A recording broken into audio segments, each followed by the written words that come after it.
It was noon. The sky went silent, then dimmed, collapsing the world into a single pulse. The wind stopped, birds fell, and the noise of cities folded into a hollow echo. No one understood that moment, because for the first time, humanity had heard its own reflection. Above Washington, a black sphere appeared. It wasn't the sphere that stopped time. It was the frequency everyone touched at once. 108.4. Then came a voice. Neither human nor machine. The debt remains unpaid. After that, the world forgot. Languages fractured. Archives vanished and memory became a liability. Only a few remembered, and they were never the same again. Months later, one of the orbital stations, ISS Arc-7, received its own echo, as if space itself was calling back what Earth had lost. The signal, 108.4. But this time it wasn't a frequency. It was a name. Now the planet is quiet, and in that quiet, something, or someone, is waiting to be answered. The mirror Voss saw it first. She was doing a routine check on the observation module when something caught her eye through the dome. Another station, hanging there in the black, maybe 300 meters out. Same configuration as theirs. Same solar panels. Same goddamn coffee stain pattern on the hull where Robert had spilled during EVA last month. She blinked. It was still there. Chen, get up here. He floated up through the hatch, still chewing something. What's up? She pointed. He stopped chewing. The twin station was rotating slowly. Its docking port was turning toward them like it knew exactly where they were. That's not possible, Robert said. I'm looking at it. No, I mean, Houston would have told us. There's no launch window for... The hull started humming. Not loud, just present. A frequency that made their teeth ache. Voss hit the comms. Houston, we have an unidentified structure at bearing 270. Please advise, static. Then Houston's voice came through, but wrong. Like it was coming from inside the station instead of through the radio. Voss, do not engage. Engage with what? It's just sitting there. Do not make contact. We're analyzing now. The twin station's lights came on. One by one, module by module, matching their own power sequence exactly. Robert grabbed the handhold. Boss, that thing knows our systems. Voss watched the lights. Or it is our system. Houston went quiet for 40 minutes. That never happened. The crew gathered in the main module. 6 people floating in a space designed for science, now doing math on survival. Voss kept one eye on the monitor showing the twin station. It hadn't moved closer, but it hadn't left either. Just hanging there like a bad thought. Kozlov, their engineer, pulled up the external camera feeds. I'm running thermal imaging. If that thing has life support, we'll see heat signatures. The screen flickered. The twin station appeared in false color. Blues and greens where it should be cold. Reds where engines or habitation would generate warmth. It was all red. Every module, every corridor, like the whole structure was running at body temperature. That's not possible, Reeves said. She was their biologist, not used to things that broke physics. That's more heat than our entire station generates. Maybe it's not heat, Robert said. Then what is it? He didn't answer. Nobody did. The comms crackled. Houston was back, but the voice was different, flatter. Like someone reading from a script they didn't believe. ISS, this is Houston.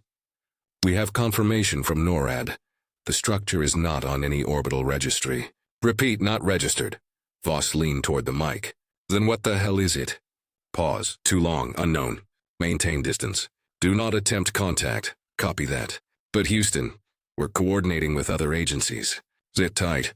The line went dead. Kozlov looked at Voss. Other agencies means they have no idea, she nodded. Which means we're on our own until they figure it out. Robert floated to the window. The twin station's docking port was still aimed at them. Patient. Waiting. Boss, he said quietly. It's matching our orbit perfectly. Voss joined him. He was right. The twin station wasn't drifting. It was locked to them, moving in exact synchronization. Same speed, same trajectory, like it was tethered by something invisible. How long has it been doing that? She asked. Robert checked his tablet. Since it appeared.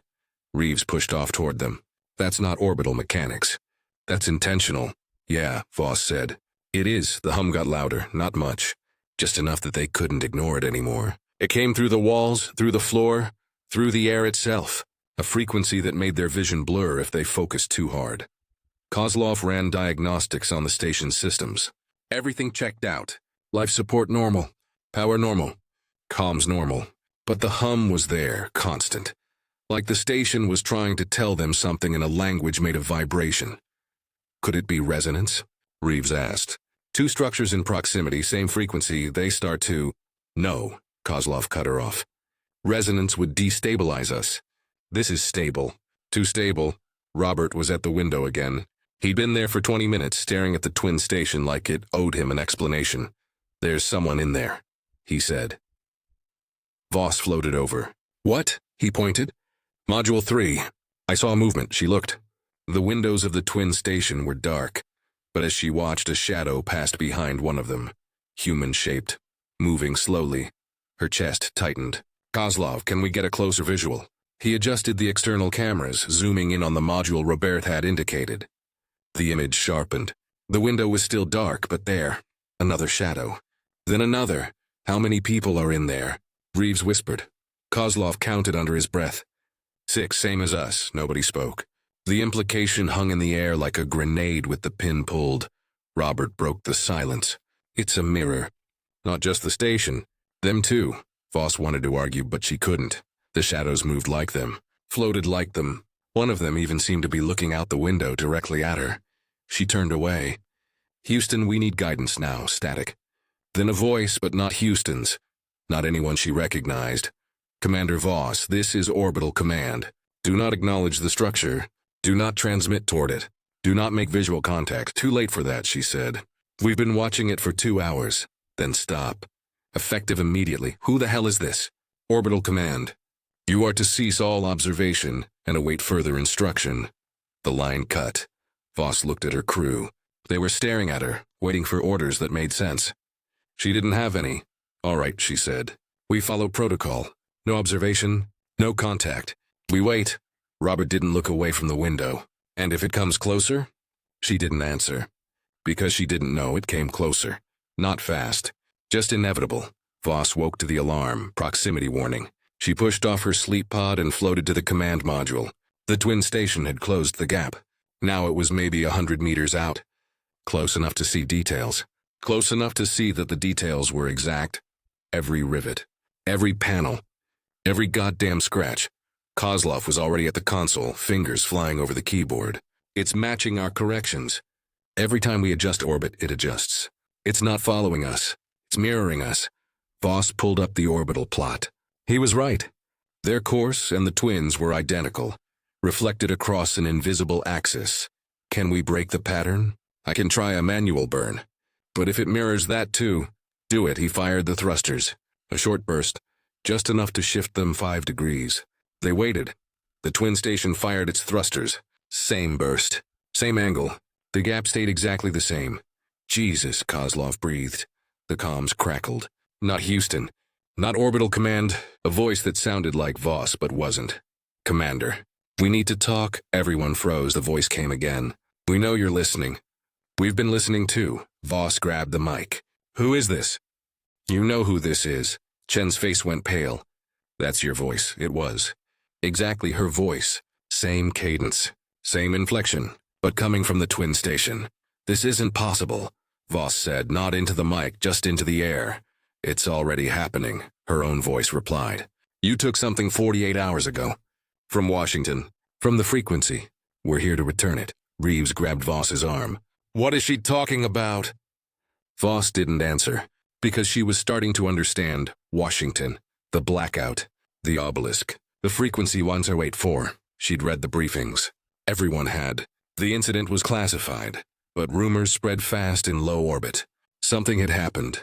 Something about memory and debt and a signal that shouldn't exist. And now it was here. We didn't take anything, Voss said into the mic. You're still using it, the voice replied. Every system, every thought, every word you speak. You're built on what was borrowed. We're here to collect.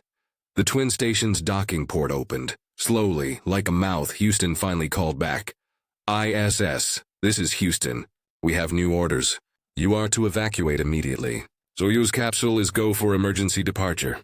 Voss stared at the comms panel. Evacuate to where? We're in the middle of...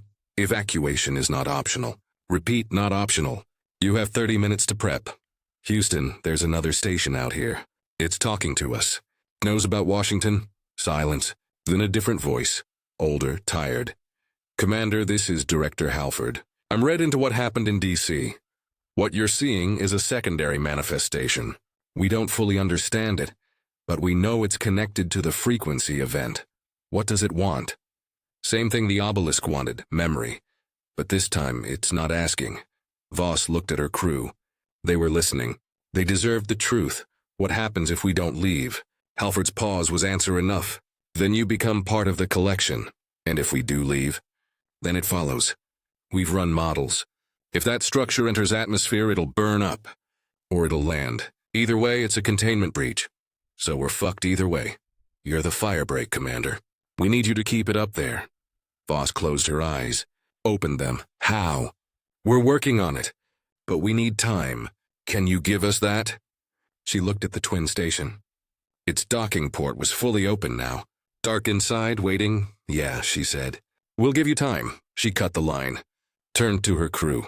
They want us to stay. Robert laughed, sharp and bitter. Of course they do. It's our choice, Voss said. Anyone who wants to take the Soyuz, go. I won't stop you. Nobody moved. Kozlov broke the silence. If we leave, that thing follows. If it follows, people die. That about right? That's right, he nodded. Then we stay. Reeves looked terrified but determined.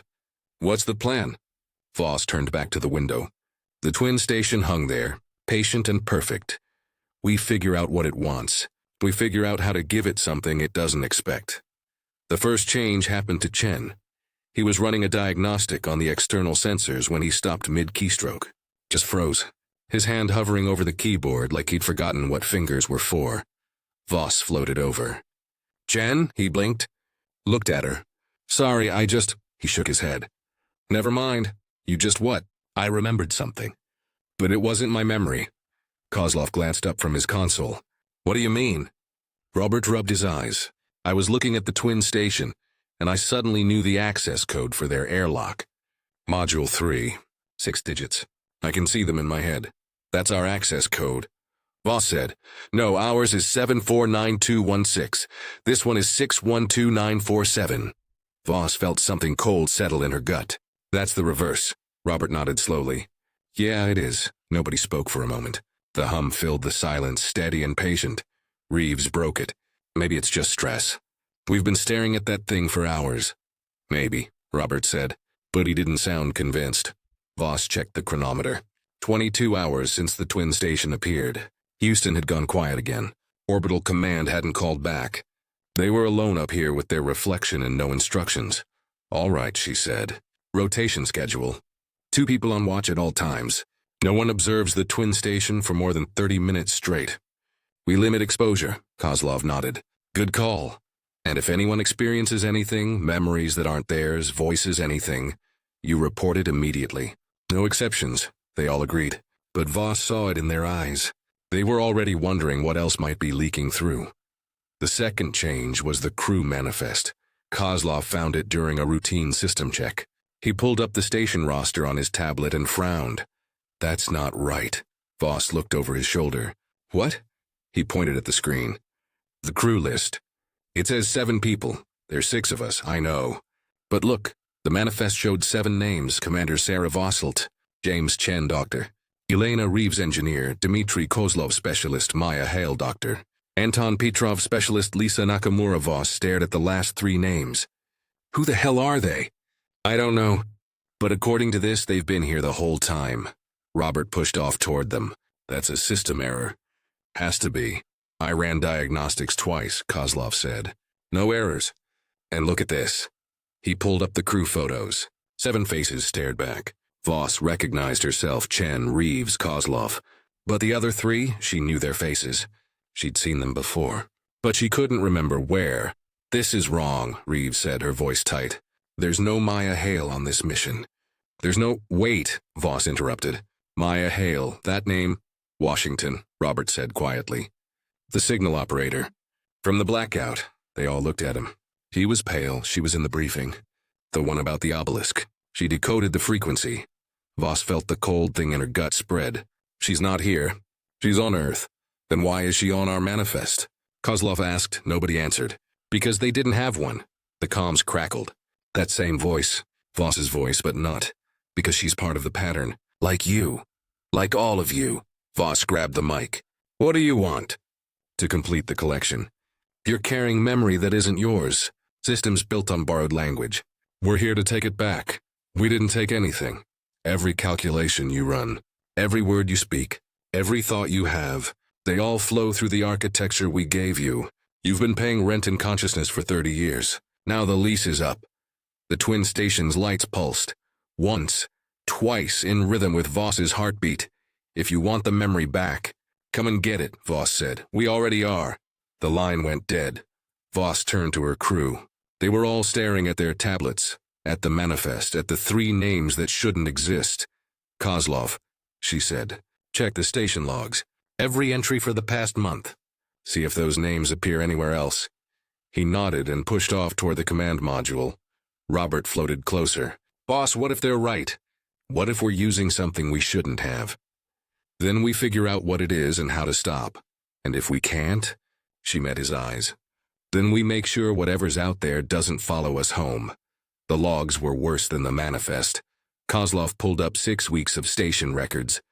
Every duty roster, every system check, every meal schedule, and in every single one there were 7 names. It's not just recent, he said, voice shaking. It goes back to the beginning of this rotation. 4 months. They've always been here. Voss scrolled through the entries. There, a maintenance log signed by Anton Petrov. A bioexperiment report from Lisa Nakamura. Comms check from Maya Hale. She remembered none of it. But the logs were detailed. Specific, real. This is a rewrite, Reeves said. That thing out there is changing our records. Or revealing what was always there, Robert said. They all looked at him. What if they're right? He continued. What if our memory is wrong? What if there were 7 of us and we just forgot? That's insane, Reeves said, is it? We're using systems built on stolen language. What if that language includes memory? What if every time we access the station's computers, we're rewriting our own past?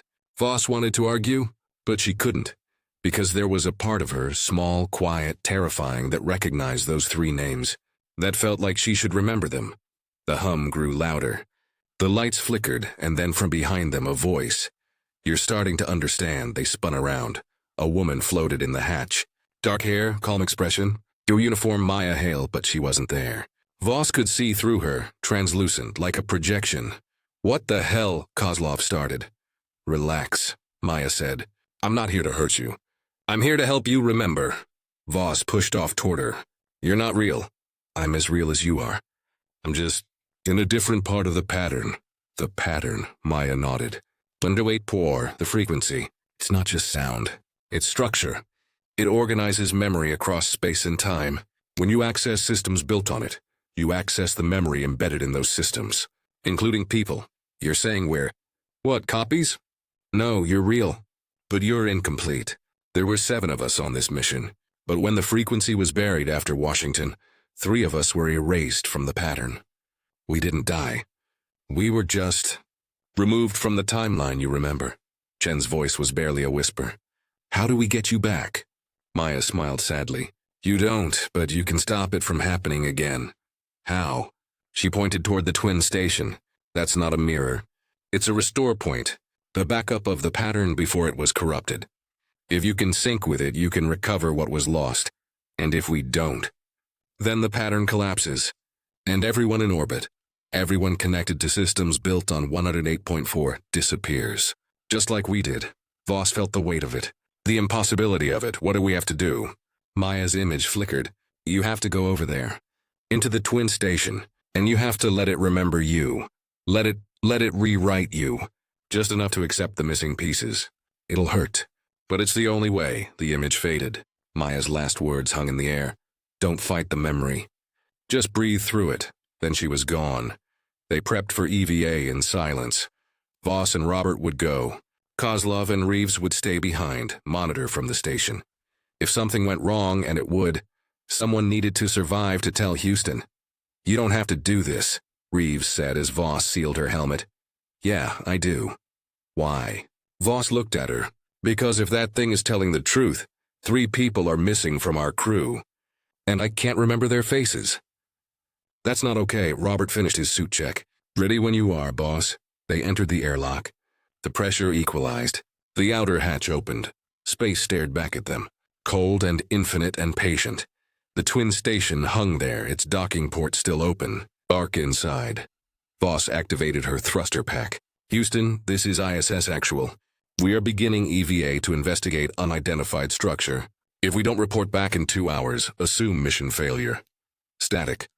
Then Halford's voice, quiet and resigned. Understood. Commander, Godspeed. Voss pushed off. Robert followed. They drifted across the gap, the earth turning slowly beneath them, blue and indifferent. As they got closer, Voss could see inside the twin station's airlock. It wasn't empty. There were suits hanging there, 3 of them, and they had name tags. Robert saw them too. Jesus, they reached the docking port. Voss grabbed the handle and pulled herself inside. The artificial gravity kicked in. They shouldn't have artificial gravity, but here they were, feet on the floor. The airlock sealed behind them. Pressure returned. The inner hatch opened, and beyond it, the station, identical to theirs, but wrong in small ways. Coffee mug on the wrong shelf. A photo taped to the wall that showed 7 people, not 6. A duty roster with all the names filled in. They moved through the corridor. No sound except their breathing and the hum.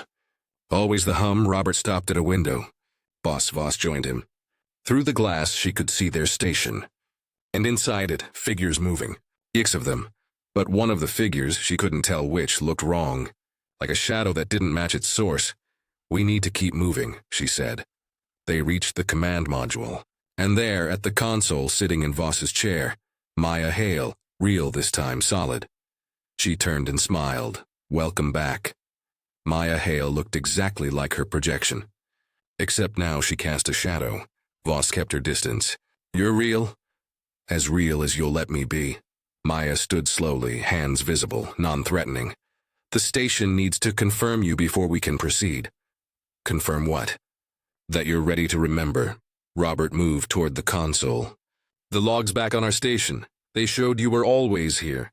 But we don't remember you, because I was edited out. After Washington, after the frequency was buried, anyone directly connected to 108.4 became unstable, a liability. So the pattern removed us. Not from existence. Just from your existence. Voss felt her chest tighten. How many people were erased? Globally. Thousands. Up here? She gestured around the module. 3 of us. Petrov and Nakamura. Maya nodded. They're deeper in the station, waiting. For what? For you to accept the sync. Once you do, the timeline adjusts. We fold back in. You remember us. The pattern completes. Chen's voice was hard. And if we refuse? Maya's expression didn't change. Then the node collapses. This station, your station. Everything in orbit connected to 108.4 architecture. It all gets pulled into the pattern and deleted. You won't die. You just won't have ever existed. Voss processed that. Deletion is debt collection. Exactly. She looked around the module. Everything was so familiar.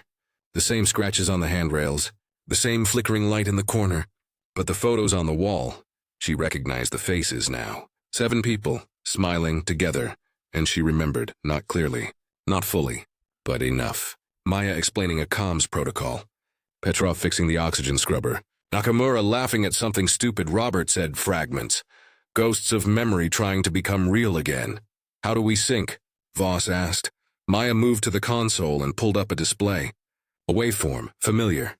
108.4 MHz but inverted. Mirrored, you let the station read you. It'll map your neural patterns and compare them to the original baseline, before the edit. Then it fills in the gaps. Fills in with what? With what was always there. You won't become someone else. You will become complete. Robert looked at Voss. This could be a trap. It could be, Voss agreed. She turned to Maya. Why should we trust you? Maya met her eyes. Because you already do. You just don't remember it yet. The hum shifted. Lower, almost gentle. The station was waiting. Voss made the call. Chen, go back. Tell Kozlov what's happening. If I don't report in 30 minutes, you blow the docking clamps and get out of here. Boss, that's an order. Robert hesitated, then nodded. He pushed off toward the airlock. Voss turned back to Maya. All right. How does this work? Maya gestured to the command chair. Sit, put your hands on the interface panels. The station will do the rest. Voss moved slowly, every instinct screaming trap. But she sat, placed her palms on the panels. They were warm, almost alive, the hum intensified. The waveform on the screen began to pulse in sync with her heartbeat. Maya's voice came from behind her. Don't fight it. Just breathe. The station reached. It felt like drowning in reverse, memories flooding in, not new ones, but restored ones. Moments that had always happened but had been severed from her timeline. Maya explaining the comms relay during pre-flight. If Houston goes dark, we can route through the secondary grid. I'll show you. Petrov arguing about the thruster calibration. You're overcorrecting, Commander. Trust the math. Nakamura floating through the module with a biological sample, grinning. You're going to love this. The algae is producing oxygen faster than projected. All of it real. All of it her life. But edited out, cut away like frames from a film. And underneath it all, the frequency. 108.4. Woven through every system, every thought, every breath they'd taken since the station launched. Voss gasped. Her hands tried to pull away from the panels, but couldn't. The station held her gently, firmly. Maya's voice calm and close. You're doing fine. Just a little more. The waveform on the screen split into two lines, one red, one blue. The red line was jagged, incomplete. The blue line was smooth, whole. Slowly, the red line began to match the blue, and Voss remembered everything. The launch. 7 of them, not 6. Maya running comms, Petrov on engineering, Nakamura managing bio-experiments. A full crew. A complete mission, then Washington. The blackout. The obelisk. The frequency buried, and the edit. She'd been in the command module when it happened. A sudden vertigo, a sense of wrongness. She'd looked around and 3 empty seats, no, not empty, just erased. The seats were there, but no one had ever sat in them. The logs adjusted in real time. Photos changed. Memories rewrote themselves to fit a crew of 6. But some part of her, deep, primitive, untouched by the edit, had known. Had felt the absence like a phantom limb. The red line merged with the blue. The panels released her hands. Voss slumped forward, gasping. Her vision swam. When it cleared, Maya was kneeling beside her. Welcome back, Maya said. Voss looked at her. Really looked, and she remembered. You were here the whole time, we all were. You just couldn't see us. Footsteps. 2 more figures entered the module. A man, stocky and bearded. A woman, compact and sharp-eyed. Petrov and Nakamura. Voss stood, legs shaky. Anton, Lisa. They smiled, relieved, human. Commander, Petrov said. It's good to be remembered. Robert was waiting in the airlock when Voss returned. He had his hand on the emergency release. Boss, you've been gone 40 minutes. I was about to... He stopped. Stared. Behind Voss, 3 figures floated through the docking tunnel. Maya, Petrov, Nakamura. What the hell? Robert breathed. Voss pulled off her helmet. They were always part of the crew. We just forgot. That's not... I know how it sounds. But it's true. The frequency edit after Washington removed them from our timeline. The twin station restored them. Robert looked at the 3 newcomers. His face was pale, confused. But underneath, a flicker of recognition. Like seeing someone from a half-remembered dream. I think I know you, he said to Maya. She nodded. You do. You helped me repair the antenna array. 2 months ago, Robert blinked. The memory surfaced. Hazy, but there. You said the signal was stronger at night. I did, he turned to Voss. This is insane. Yeah, but it's real. They cycled through to the main station. Kozlov and Reeves were waiting. Weapons drawn, makeshift, just tools that could double as clubs. Kozlov saw the 3 figures and his grip tightened. Commander, who are they? Our crew, Voss said. The rest of it. Reeves shook her head. There is no rest of it. There's 6 of us. There's always been 6. No, Elena, there's always been 7. You just can't remember yet. Maya floated forward, hands open. Dr. Reeves, you and I worked on the plant growth experiment. You were frustrated because the tomatoes weren't ripening. I suggested adjusting the light spectrum. Reeves stared at her. That happened. But it was me, Maya said gently. You're remembering. Kozlov lowered his wrench slowly. His face shifted, confusion giving way to something deeper. Recognition trying to break through decades of edited memory. Petrov, he said slowly. You taught me the emergency bypass for the coolant system. Petrov smiled. In Russian. Because the manual was wrong. Kozlov's eyes widened. Yes, I remember. The dam broke one by one, the crew began to remember. Fragments at first, then floods. Conversations, shared meals, arguments, laughter. An entire layer of their lives restored like a corrupted file finally loading. Reeves started crying. Not from fear, from relief. I thought I was losing my mind, she whispered. I kept having dreams about people I didn't know, but they felt so real. Nakamura put a hand on her shoulder. They were real. We all were. Voss gathered them in the main module. 7 people now. A complete crew. All right, she said. We need answers. The twin station restored you. Why now? Why here? Maya pulled up a display. Because this is where the pattern is weakest. In orbit, away from Earth's interference. The frequency can operate at full strength here. And what does it want? To finish what it started in Washington. To collect the debt.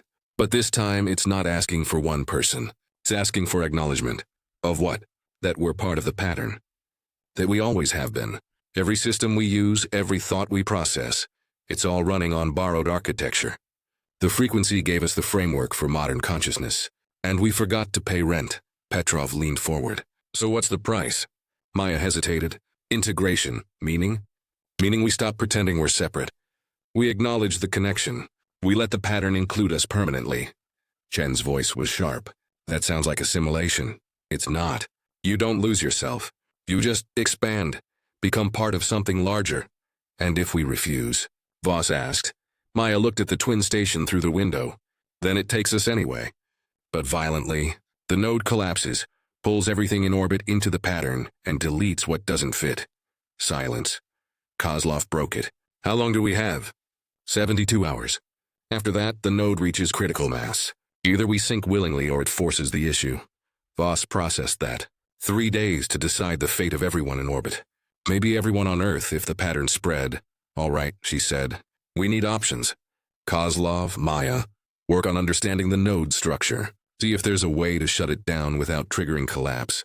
Chen, Reeves, inventory our resources. If we need to evacuate, I want to know what we can take. Petrov, Nakamura, monitor the twin station. Any changes, I want to know immediately. They dispersed. Voss floated to the window and stared at Earth below, blue and fragile and unaware of what was hanging over it. Behind her, Maya's voice. You can't fight this, Commander. Watch me, I'm serious. The pattern isn't malicious. It's just completing itself. We're the missing pieces. Voss turned. Then why does it feel like a trap? Maya smiled sadly. Because you're used to being separate. But separation was always the illusion. We've been connected since 1996. We just didn't know it. Voss wanted to argue. But she couldn't. Because deep down in the part of her that had been restored, she knew Maya was right. The question wasn't whether they were part of the pattern. The question was whether they'd join it, willingly or be dragged in screaming. The first anomaly appeared 6 hours later. Kozlov was running diagnostics on the twin station's power signature when his screen went white. Not blank, white. Like every pixel had decided to emit light at once. Then text appeared. Not typed. Just formed. You are looking at yourselves, he jerked back. Commander? Voss pushed over. The text was still there, pulsing slightly with the rhythm of the station's hum. Is this coming from the twin station? She asked. No, it's originating from our own system. But I didn't input it. Maya joined them. She read the text and her face went pale. It's learning to communicate directly. I thought it already was. Through you, through me, it was borrowing a voice. This is different. This is the pattern itself trying to speak. The text changed. We have been patient, you have been afraid. Fear is acceptable. Denial is not. Robert floated over, staring at the screen. Is it reading our thoughts? No, Maya said. It's reading our hesitation. The delay between understanding and acceptance. That's a language too. New text, 72. Ours is generous. Most species receive minutes. Voss leaned toward the screen. Why us? Why humanity? The response was immediate. Because you asked first, 1996. The signal you sent, we answered. You took the answer and built civilization. Now we collect the interest. Petrov pushed forward. What signal? What did we send? Maya pulled up an archive file. Old, corrupted, but readable. Project Dawnlight. A deep space radio pulse? Scientific curiosity. We send a mathematical sequence, prime numbers, basic physics. A hello to anything listening. And something answered, Voss said, not something. The pattern, it sent back a compressed topology. A map of how consciousness organizes itself across dimensions. We thought it was just data, but it was a seed, and we planted it in every system we built after that. The screen pulsed. You took our language, you wore it as your own, now you owe the grammar. Chen's voice was tight. Grammar. It wants us to follow its rules. No, Maya said. It wants us to acknowledge we've been following them all along. The second anomaly was worse. Reeves was in the biomodule checking on the plant samples when she noticed something wrong. The tomatoes, small, green, struggling, had ripened. All of them, overnight, but they hadn't turned red. They'd turned silver. She reached out carefully, touched one. It was warm, soft, alive, but wrong. When she pulled her hand back, her fingertips shimmered, just for a second, like her skin had tried to match the fruit's texture. Commander, she called, voice shaking. We have a problem. By the time Voss arrived, the entire module had changed. Plants were growing in patterns that shouldn't exist. Fractals, spirals, geometric precision. The algae tanks glowed faintly, bioluminescence that pulsed in sync with the station's hum. What the hell happened? Voss asked. Reeves showed her the tomato. They synced. The plants. They're responding to the frequency now. Maya examined the growth patterns. It's not just responding. It's optimizing. The pattern is showing them how to grow more efficiently. That's not possible. It's already happening. Nakamura ran a spectrometer analysis. The cellular structure is unchanged. It's still a tomato. But the organization, the way the cells communicate with each other, it's been rewritten. By what? By 108.4. The frequency doesn't just carry information. It is information, and information reorganizes matter. Voss stared at the silver fruit. Beautiful and terrifying. If it can do this to plants, it can do it to us, Maya finished. That's the point. Integration isn't violence. It's evolution. The pattern is offering to optimize us too. Offering, Robert said from the hatch, with a 72-hour deadline. That's not an offer. That's an ultimatum. Maya didn't argue. Houston finally called back. Director Halford's voice came through, distorted but clear enough. ISS, this is Houston. We've been monitoring your situation. The structure you're observing, we believe it's a manifestation of the orbital node referenced in the Washington incident. We know, Voss said. It's already made contact, and it's given us 3 days to comply. Silence. Then comply with what? Integration. It wants us to accept we're part of its pattern. Permanently. More silence. Longer this time. Commander, we need you to delay. We're working on a countermeasure. What kind of countermeasure? We can't discuss it over open channels. But we need time. Can you give us that? Voss looked at her crew. 7 faces. Some she'd remembered for years. Some she'd only just remembered yesterday. Director, I need you to be honest with me. Is there actually a countermeasure, or are you just hoping we can hold out until you think of something? The pause told her everything. We're working on it, Halford said finally. That's what I thought. Voss took a breath. Houston, I need to brief you on crew changes. We've recovered 3 personnel that were edited from the mission timeline. Maya Hale, Anton Petrov, Lisa Nakamura. They're here. They're real. And they're part of this. Commander, there are no... Check your archives. Deep archives, pre-edit, you'll find them. She could hear typing, voices in the background. Then Halford again, quieter. We're seeing discrepancies. Files that reference 7 crew members. But our current records show 6. Because the pattern edited them out after Washington. To protect itself. But up here, away from Earth's interference, the edit is failing.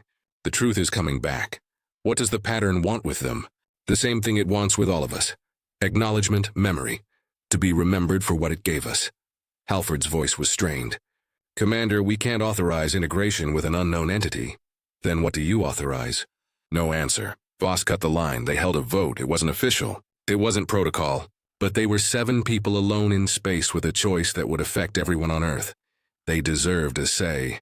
Voss laid it out simply. Option 1, we comply. We accept integration. We become part of the pattern permanently. Maya says we don't lose ourselves, we just expand. But we don't know what that really means. Option 2, Robert continued. We resist. We find a way to shut down the node or escape its influence. But if we fail, it might collapse violently and take everything in orbit with it. Option 3, Kozlov added. We do nothing. We wait for Houston. Hope they come up with something. But we only have 66 hours left. Silence. The hum filled it. Petrov spoke first. I vote comply. Everyone looked at him. I was erased once, he said. I know what it feels like to not exist. If integration means we get to stay real, all of us, then I'll take that over deletion. Nakamura nodded slowly. I agree. I've spent months as a ghost. I don't want to go back. Maya raised her hand. Comply, but I'm biased. I've already been through the sink. 3 for integration. Reeves shook her head. I vote resist. We don't know what we're agreeing to. Integration could mean losing everything that makes us human. Or it could mean becoming more than human. Maya countered. That's the same rhetoric every cult uses. Robert cut in. I vote resist. Not because I don't trust Maya, but because I don't trust something that demands compliance. 2 for resistance. Kozlov looked torn. I abstain. I see both sides. That left Voss. 6 eyes on her, waiting. She looked at each of them, her crew. Complete for the first time in months, even if she'd only just realized it. I vote delay, she said. We buy time. We keep studying the node. We look for a third option. Something that doesn't require us to surrender or fight. There might not be a third option, Maya said gently. Then we make one. The third anomaly came at the 36-hour mark. Robert woke from a sleep cycle and couldn't remember his name. Not forgot. It was worse than that. He knew he had a name. He could feel the shape of it, the syllables. But when he tried to think it, the thought slipped away like water through fingers. He pushed out of his sleep pod, pulse racing. Looked at the name tag on his suit. J. Chenhe stared at the letters. They meant something. They were his. But the connection was severed. Boss, he tried to say. His mouth formed the word, but no sound came out. He moved through the corridor, panic building. Found Voss in the command module. She looked up. Chen, you okay? He tried to answer. Nothing. Her expression shifted. Can you speak? He shook his head. Maya was there instantly, scanner in hand. His neural patterns are destabilizing. The frequency is starting to edit him. Edit him how? It's removing identifiers. Names, personal memories, anything that creates separation between individuals. It's preparing him for integration. Voss grabbed Maya's arm. Fix it. I can't. This is what happens when you resist too long. The pattern starts correcting the resistance. Chen's eyes were wide with fear. He grabbed a tablet and typed, help me, Voss, turned to Maya. How do we stop it? We comply. If he syncs with the node, the edit will stabilize. He'll keep his identity, but it'll be integrated into the larger pattern. And if he doesn't? Maya didn't answer. She didn't have to. Robert typed again. Will I still be me? Maya met his eyes. Yes, just more. He looked at Voss. She saw the question there. What do I do? She wanted to order him to resist, to fight, but she couldn't, because she didn't know if that would save him or delete him. It's your choice, she said, quietly. Robert closed his eyes, breathed, opened, them then nodded. They took Roberto the twin station. Maya guided him to the command module, to the same interface Voss had used. Robert sat, placed his hands on the panels. The station hummed. The waveform appeared, red and jagged, fragmenting in real time. Don't fight it, Maya said. Just breathe. The panels warmed. The frequency wrapped around Chen's mind like a gentle hand steadying something falling. His name came back first. James Chen, real, solid, his, then the memories, childhood, training, the launch, his crew. But now there were others too. Memories that weren't his but felt like they should be.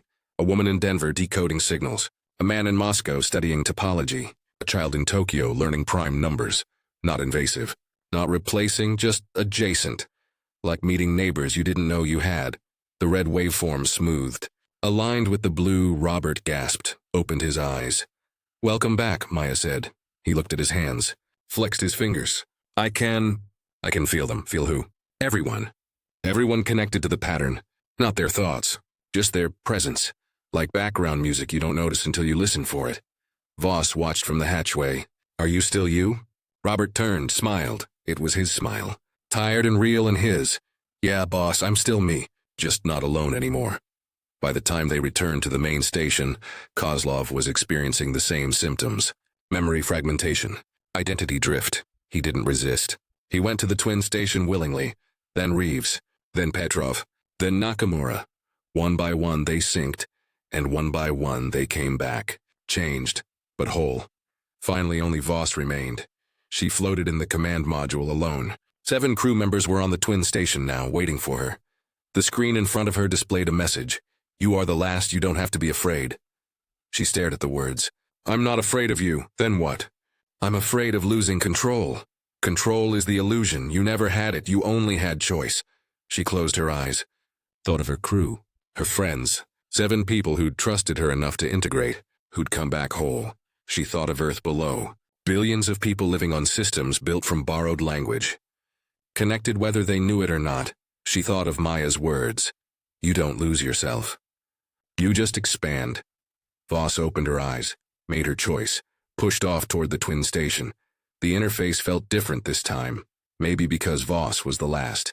Maybe because she knew what was coming. But when her palms touched the panels, the warmth was almost familiar, like coming home to a house you'd left years ago. The hum didn't startle her. It wrapped around her thoughts gently, asking permission instead of demanding entry. She gave it. The waveform appeared. Red and incomplete, but steady. She'd spent her whole life being steady. The sync began. Memories flooded in. Not just hers, but echoes of the others. Chen's relief when his name returned. Kozlov's wonder at feeling connected. Reeves's tears when she realized she wasn't losing herself, just finding more. And underneath it all, the pattern itself. Not a voice, not a presence, just structure. The architecture that held everything together. She saw it now. Really saw it. The frequency wasn't alien. It was fundamental, like gravity or time. Humanity had stumbled onto it in 1996, mistaken it for a message, and built their entire digital infrastructure on top of it, without understanding what they were using. They'd been living inside the pattern for 30 years. They just hadn't known they were home. The red line merged with the blue. Voss opened her eyes. Maya was there, smiling. Behind her, the rest of the crew. 7 people complete. How do you feel? Maya asked. Voss stood slowly. Tested her balance. Her thoughts. Her sense of self. It was all there. Sharp and clear in hers. But now there was something else too. A background awareness, like peripheral vision. But for consciousness. She could feel the others. Not their thoughts, their presence. Chen's quiet determination. Kozlov's analytical calm. Reeves's protective instinct. And beyond them, fainter but still there.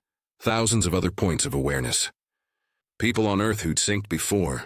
People who'd been part of the pattern all along without knowing it. I feel... She paused, searching for the word. Connected. That's the pattern, Maya said. It's not controlling you.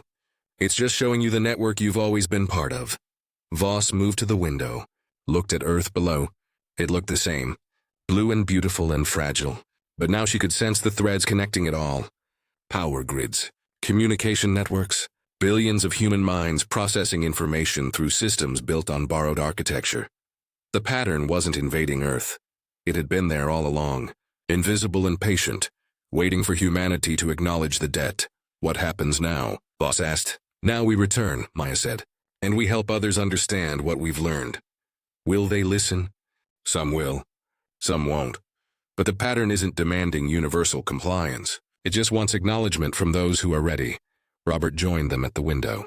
What about the ones who resist? They'll be edited, Maya said simply. Not deleted, just removed from the active timeline until they're ready to remember.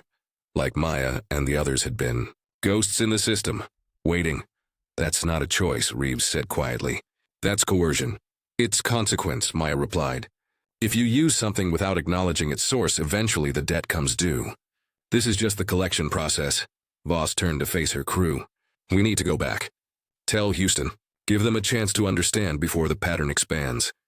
It's already expanding, Maya said. The node isn't just here.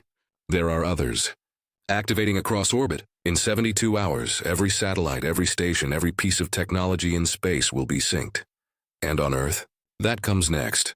They made the decision to return to the main station and prepare for descent. The twin station had served its purpose. Restoration complete. Now it hung there like a mirror they no longer needed. Voss gathered the crew one last time in the command module. All right, here's the situation. We're synced. We're stable. But Earth doesn't know what's coming. In 48 hours, the pattern reaches global scale. We need to get down there and help people understand before it forces the issue. Will they believe us? Petrov asked. Probably not, Voss admitted. But we have to try. Kozlov pulled up the descent window. Next available trajectory is in 6 hours. We'll land in Kazakhstan. Standard recovery? Houston's going to quarantine us, Robert said. Let them, Voss replied. We'll talk from quarantine if we have to. What matters is getting the information out before the pattern completes. Maya was quiet, staring at the Earth below. What is it? Voss asked. I'm just thinking about what comes after. If Earth accepts integration, what does humanity become? What do you think we become? Maya smiled faintly, honest.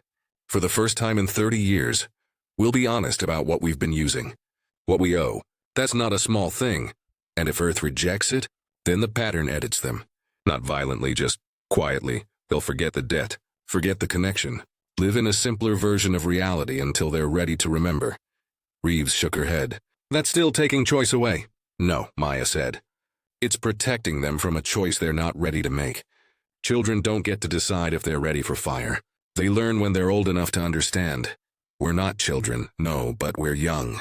The pattern has been organizing consciousness across dimensions for longer than our sun has existed. We're infants reaching for something we barely comprehend. Silence settled over them. Not uncomfortable, just heavy with understanding. Finally, Voss stood. 6 hours to prep. Let's make them count. Chen run pre-descent checks. Kozlov calculate burn windows. Reeves, Petrov, Nakamura pack essential data. Anything that proves what happened here. Maya, I'm staying, Maya said. Everyone turned. What? Voss asked. Someone needs to remain with the node to guide the next phase.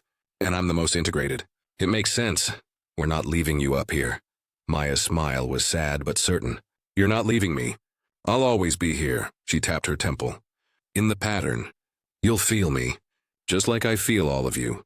Voss wanted to argue, but she knew Maya was right. Someone needed to stay, and Maya had been part of this longer than any of them. All right, Voss said quietly. But you come back when it's done. I will. When Earth is ready, they prepared in silence. 6 crew members packing for descent, 1 staying behind. When it was time, they gathered at the airlock. Maya hugged each of them. Not goodbye. Just acknowledgement. Take care of them, Voss said. I will. And they'll take care of you. The hatch sealed. The Soyuz capsule detached. 6 people falling toward Earth with a story no one would believe. Maya watched them go from the observation dome, then turned back to the twin station. It pulsed once, gentle, patient. She floated toward it. Home. The capsule hit atmosphere like a fist hitting water. Fire engulfed the windows. G-forces pressed them into their seats. But through it all, Voss felt the pattern. Steady. Holding them, they weren't alone. The parachutes deployed. The retro rockets fired. The capsule slammed into Kazakh soil with a bone-jarring thud. Silence. Then the hatch opened. Sunlight. Real air. The smell of grass and dust. Recovery crews surrounded them, pulling them out, checking vitals.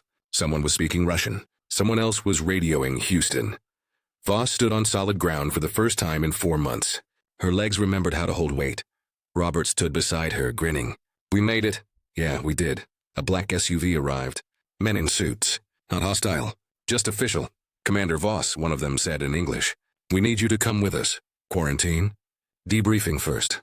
Then quarantine. She nodded. Expected that. They were loaded into vehicles and driven across empty steppe toward a military installation. Through the window, Voss watched the sky. Clear blue. No spheres. No twin station, but she could still feel it. Up there, watching. And she could feel Maya. Distant but present. Background hum in her thoughts. You okay, boss? Rupert asked. Yeah, just adjusting. To what? To not being alone anymore, he nodded. It's weird, right? I can feel all of you. Faint, but there. Like having 6 extra senses? 7, Voss corrected. Maya's still up there. Yeah, I feel her too. The convoy reached the installation. They were separated. Voss was taken to a sealed room with cameras and recording equipment. Director Halford appeared on a screen. He looked older, tired, Commander. Glad you made it back. Thank you, sir. We need to understand what happened, everything, start from the beginning. So she told him. The twin station, the restoration, the sync, the pattern. Halford listened without interrupting. When she finished, he was quiet for a long time. Commander, what you're describing, integration with an unknown entity, that's not something we can approve. I'm not asking for approval, sir. I'm telling you what happened, and what's coming. The node. Nodes, plural, they're activating across orbit. In 24 hours, every satellite will be synced. And then the pattern moves to ground level. How do we stop it? We don't, we accept it.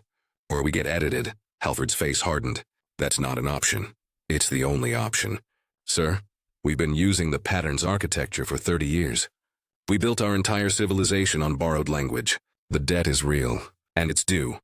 We'll find another way. There isn't one. Halford leaned forward. Commander, you've been compromised. You underwent an unknown procedure with an unknown entity. Can't trust your judgment. Voss felt her patience fracture. I'm not compromised. I'm complete.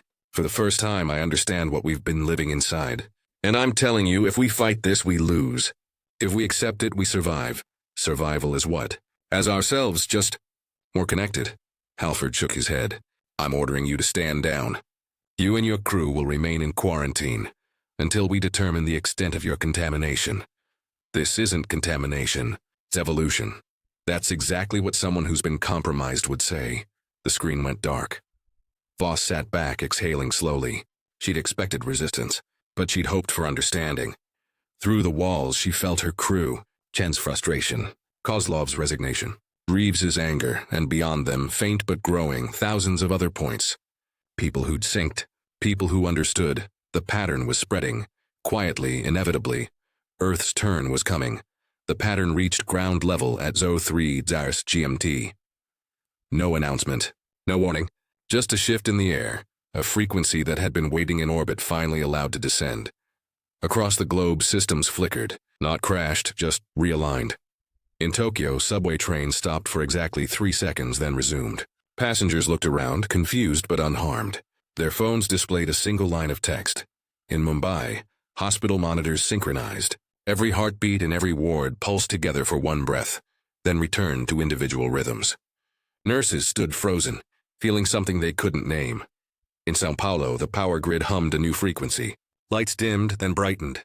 Televisions displayed the same image simultaneously.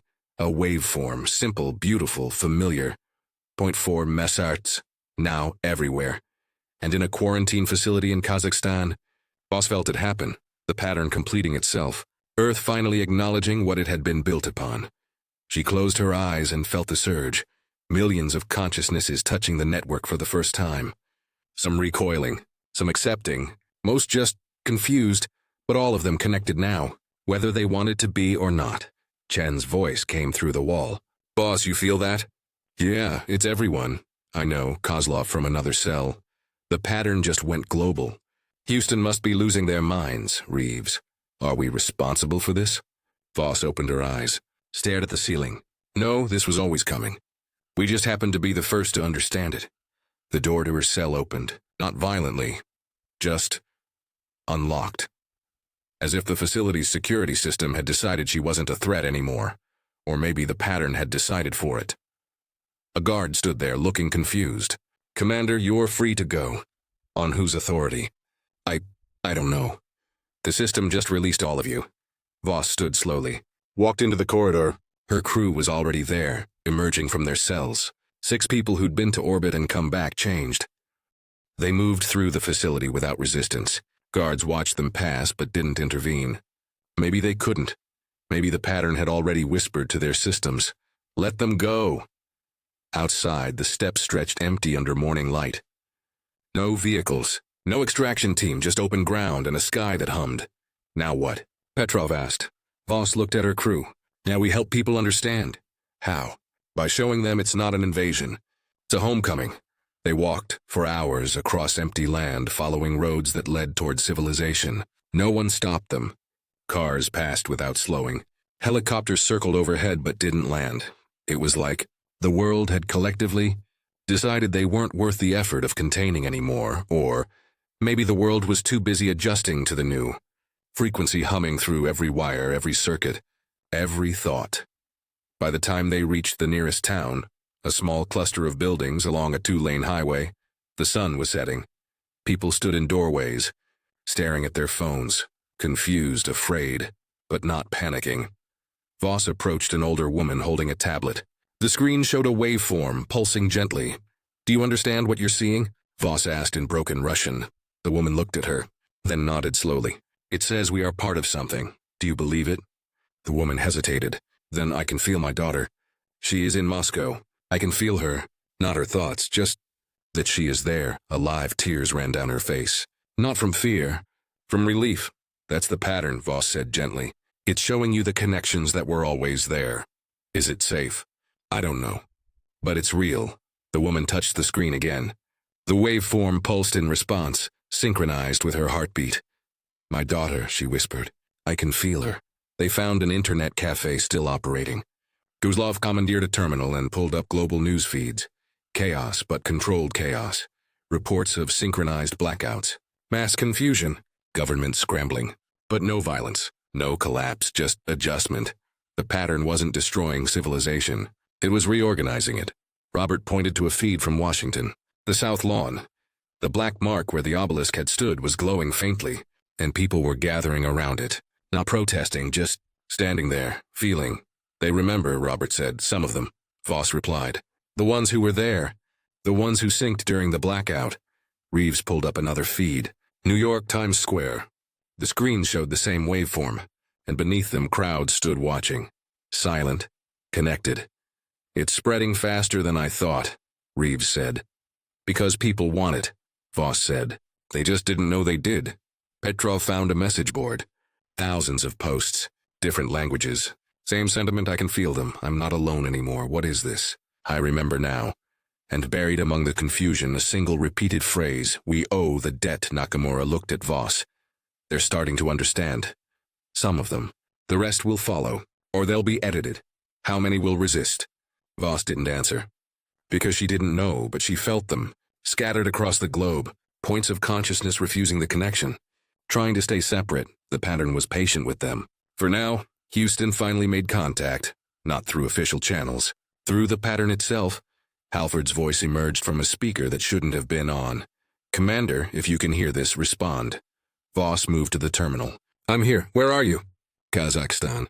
Small town. Don't know the name. You need to come back. The situation is escalating. I can see the feeds, Director. It's not escalating. It's stabilizing. People are scared. People are adjusting. There's a difference. Halford's voice was strained. We have reports of mass synchronized behavior. Crowds gathering without organization. People claiming they can feel each other. This is the pattern, Voss interrupted. It's not controlling people. It's showing them what was always there. That's not acceptable. It's inevitable. Sir, we used the pattern's architecture for 30 years. We built everything on it. The debt came due. We can either accept it gracefully or get dragged in fighting. There has to be another way. There isn't. I'm sorry. Silence. Then Halford's voice quieter. What happens to those who resist? They get edited. Removed from the active timeline until they're ready to remember. It's not death. It's just a delay. That's still taking choice away. No, it's respecting a choice they already made. They chose to use the pattern. Now they're choosing not to acknowledge it. The pattern is just resolving the contradiction. By erasing them. By giving them time. Halford was quiet for a long moment. Then are you still you, Commander? Voss thought about that. Really thought? Yes, she said finally. I'm still me. Just not alone anymore. Is that better? I don't know yet. But it's honest, the connection faded. Halford didn't call back. Night fell. The crew found shelter in an abandoned building. No power, but they didn't need it. The pattern provided light. Faint bioluminescence from screens, from walls, from the air itself. They sat in a circle. 7 people minus 1. Maya would have liked this, Robert said. She's here, Voss replied. I can feel her. And she could. Distant but present. Up in orbit, guiding the node. Watching over Earth as it adjusted to its new reality. What do we do now? Reeves asked. We wait, Voss said. The pattern completes in 12 hours. After that, Earth is either synced or edited. There's nothing we can do but be present. And if people need help understanding, then we help them. That's why we came back. Kozlov leaned against the wall. I keep thinking about the ones who'll resist. The ones who'll be edited. Are we okay with that? No, Voss said honestly. But we don't get to decide. They do. And the pattern respects their decision by giving them time. Time as ghosts.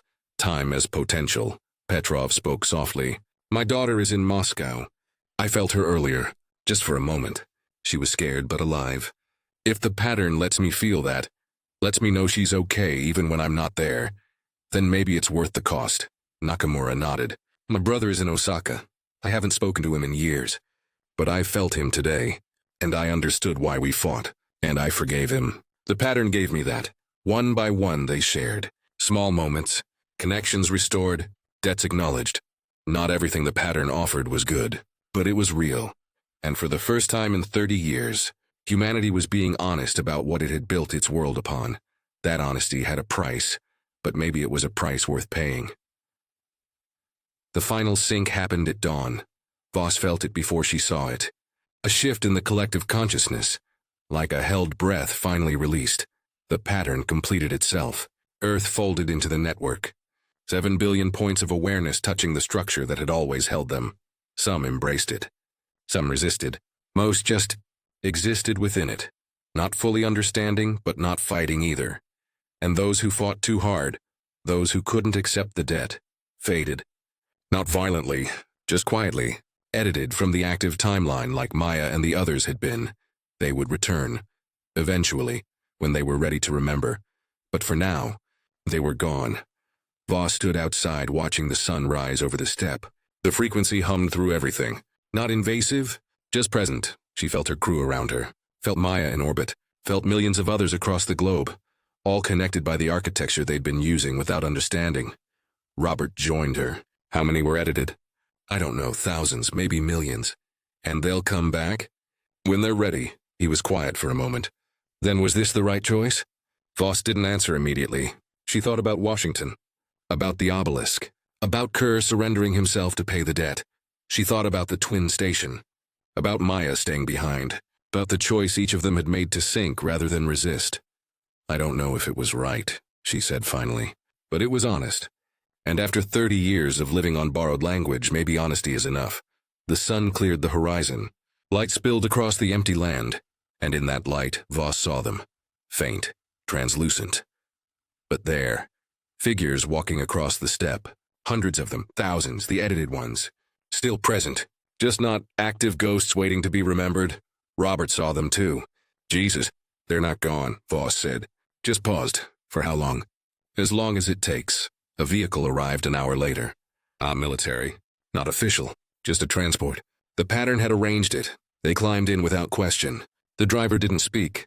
Didn't need to. Everyone knew where they were going. Back to civilization. Back to a world that had changed overnight.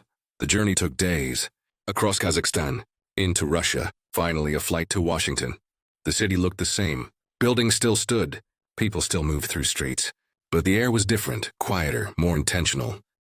They walked to the White House. The gates were open. No guards. Inside, the halls were empty. They followed the frequency, a pull they all felt down to the south lawn. The black mark was still there, but it wasn't empty anymore. In the center, a figure stood, translucent, waiting, Elias Kerr. He looked exactly as he had in the recordings. Older, tired, but whole. You came, he said. Voss approached slowly. You're still here. Part of me. The part the pattern kept. I've been waiting to see if humanity would understand. And do we? Kerr smiled sadly. Some of you. The rest will learn what happens now. Now we rebuild. Not civilization, that's still standing. But understanding. We teach people what they've been using. What they owe. We make the invisible visible. And the edited ones. They'll return. When the collective is ready to remember them. Until then they wait. Patient, preserved. Voss looked at her crew. They were all there, solid, real, connected. We'll help, she said. Kerr nodded. I know. That's why the pattern brought you back. He faded slowly. Not gone, just returning to whatever space he occupied. Now, the mark on the lawn pulsed once, gentle, acknowledging, and, across the city, across the world, the frequency settled into a new, rhythm-stable, integrated home. 3 months later, Voss stood on the observation deck of the newly restored ISS. Maya floated beside her. Solid now. Real. The pattern had released her when Earth stabilized. How does it feel? Maya asked. Being back up here? Strange, Voss admitted. But right, below them, Earth turned. Blue and green and threaded with light. The frequency was visible now if you knew how to look. Faint lines connecting cities, people, systems. The pattern made manifest. The edited ones are starting to return, Maya said. Slowly, a few hundred a week. The collective is remembering them. How many are still waiting? Millions. But they'll come back. All of them. Eventually. Voss watched a storm system move across the Pacific. Even the weather seemed more organized now. More intentional. Do you think we made the right choice? She asked. Maya smiled. I think we made the only choice. And that's enough. The station hummed. Not 108.4 anymore. Something new. A harmony of the old frequency and humanity's own rhythm. A synthesis. Below, the edited ones walked their quiet paths, waiting to be remembered. Above, the orbital nodes pulsed gently, guiding, watching, and between them, 7 billion people lived inside a pattern they finally understood. The debt was paid, the balance restored, and humanity, for the first time in its history, was honest about what it had built itself upon. Not perfect, not complete, but connected, and in that connection, painful and beautiful and terrifying, they found something they'd been searching for since they first looked up at the stars and wondered if anyone was listening. They found that someone had been listening all along, and now finally they were listening back.